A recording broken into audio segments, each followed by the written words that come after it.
So friends, இந்த summer டைமில் வந்து பார்த்தீங்கன்னா நம்ம புறாக்கு வந்து செய்ய வேண்டிய ஒரு 3 விஷயம்.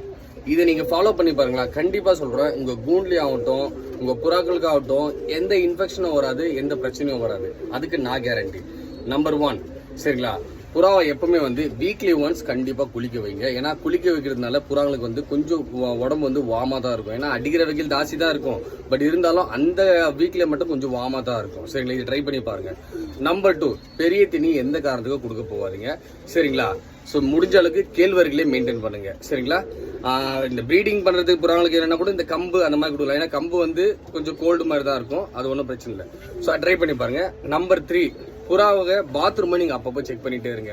சரிங்களா. மார்னிங் நீங்கள் வந்தீங்கன்னா எந்த புறா கூண்டு வந்து பார்த்தீங்கன்னா என்ன ஆயிருக்கு, என்ன மோஷன், என்ன தினமும் க்ளீன் பண்ணுவீங்களா, அப்போ நீங்கள் அப்சர்வ் பண்ணிட்டே இருங்க. அப்படி சப்போஸ் அதுக்கு நோய் வந்தால் இமீடியட்டாக நம்ம சொல்யூஷன் கொடுத்துடலாம் அதுக்கு. ஸோ இந்த 3 நீங்கள் கண்டிப்பாக ஃபாலோ பண்ணுங்க. கண்டிப்பாக சொல்கிறேன், உங்கள் கூண்டில் 100% எந்த பிரச்சனையும்